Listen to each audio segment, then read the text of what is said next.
देशभरामध्ये मोठ्या प्रतीक्षेनंतर जे आहे ते आता प्रत्यक्षात जनगणनेच्या प्रक्रियेला सुरुवात झालेली आहे. हिंगोली जिल्ह्यात मागच्या 3 दिवसापासून जे आहेत ते याच प्रशिक्षणाला जे आहेत ते सुरुवात झालेली आहे. प्रशिक्षणार्थी जे आहेत ते जे कोणी याचा सर्वे करणार आहेत त्यांना प्रशिक्षण देणार आहेत. आपल्यासोबत आहेत प्रशिक्षणार्थी. सर, नेमकं काय नाव, कुठल्या याच्याहून आलात तुम्ही आणि नेमकं प्रशिक्षण कुठलं दिलं जातं? नमस्कार, मी सुनील आत्राम, सहाय्यक निदेशक जनगणना कार्यालय महाराष्ट्र मुंबई.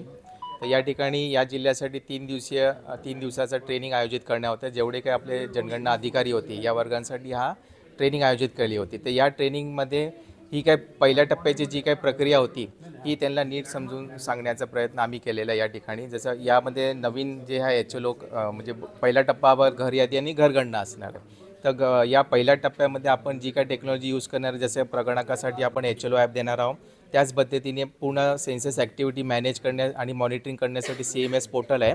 आणि एक प्रत्येक व्यक्तीला आपली माहिती स्वगणना म्हणजे भरण्यासाठी एक वेब पोर्टल दिलं जाणार आहे. तर अशा 3 टेक्नॉलॉजी आपण वापर करणार आहोत. HLO ॲप, CMS पोर्टल आणि सेल्फ एन्युमरेशन पोर्टल, असे 3 ॲक्टिव्हिटी आहे. हा पहिल्या टप्प्याचा भाग झाला. आणि ॲज युजल जसं सेन्सस आपण 2 टप्प्यामध्ये करतो, यावेळेस पण सेन्सस 2 टप्प्यामध्ये केली जाणार आहे. पहिला टप्पा आपला मेमध्ये केला जाणार आहे, 16 मे ते 14 जूनपर्यंत. आणि जो सेकंड टप्पा आहे तो 9 फेब्रुवारी ते 28 फेब्रुवारीमध्ये या कालावधीमध्ये आपण घेण्यात येणार आहे. एकूण टप्पे किती पार पडणार आहेत? दोन टप्प्यामध्ये आपण जनगणना घेणार आहे. 2027 पर्यंत पूर्ण होईल. दोन्ही टप्पे 2027 पर्यंत पूर्ण केली जाईल. खरं तर आपण बघतो की त्यात जी जनगणना होणार आहे, ज्या जनगणनेची चर्चा होती, ती जनगणना जी आहे ते 2027 पर्यंत पूर्ण होणार असल्याची प्रतिक्रिया अधिकाऱ्यांनी दिली आहे. आपल्यासोबत निवासी जिल्हाधिकारी आहेत. काय सांगाल सर, नेमकी आज जनगणना जे होणार आहे त्याचं निगडीत प्रशिक्षण देण्यात आलेलं आहे. नेमकं कुठलं प्रशिक्षण देण्यात आलं आहे आणि किती कर्मचारी अधिकारी याच्यात उपस्थित होते? आपल्याला माहिती आहे की ही आपल्या स्वतंत्र भारताची 8वी जनगणना आहे आणि हे राष्ट्रीय कार्यक्रम असल्यामुळं यामध्ये आपले ग्रामीण भागातले 5 तालुके आणि शहरी भागातल्या 5 नगरपालिका यामधील सर्व जवळपास 60 अधिकारी आणि कर्मचारी यांचं प्रशिक्षण आज या ठिकाणी पार पडलेलं आहे.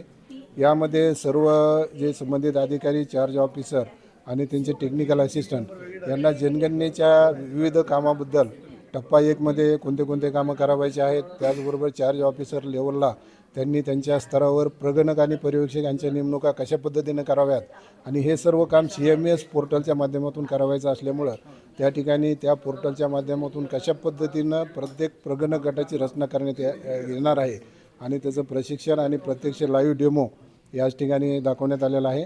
आणि यासाठी जनगणनेच्या येणाऱ्या कामासाठी सर्व प्रशासन आणि सर्व तालुका स्तरावरील चार्ज ऑफिसर यांचा स्टाफ हे सज्ज झालेले आहेत. प्रत्यक्षात कामाला सुरुवात कधी होणार आहे? प्रत्यक्षात कामाला सुरुवात आपल्याला माहिती आहे की 1 मे पासून सेल्फ एन्युमरेशनचं काम होणार आहे, 1 मे ते 15 मे या कालावधीमध्ये. आणि त्यानंतर 16 मे पासून ते त्या ठिकाणी 14 जूनपर्यंत पहिल्या टप्प्याचं जे काम आहे, हाऊस लिस्टिंग करण्याचं काम, त्या कामाला जनगणनेच्या पहिल्या टप्प्याअंतर्गत सुरुवात होणार आहे. निश्चितच आपण बघतो की जनगणना प्रक्रियेला जे आहे ते प्रत्यक्षात आता सुरुवात झालेली आहे. प्रशिक्षण देणं सुरू आहे. जे ही सर्व जनगणना जी आहेत ते 2027 पर्यंत पूर्ण होणार असल्याची प्रतिक्रिया अधिकाऱ्यांनी दिली आहे. कॅमेरामॅन ज्ञानेश्वर वानखेडेसह मी रमेश चेंडके, TV9 मराठी, हिंगोली.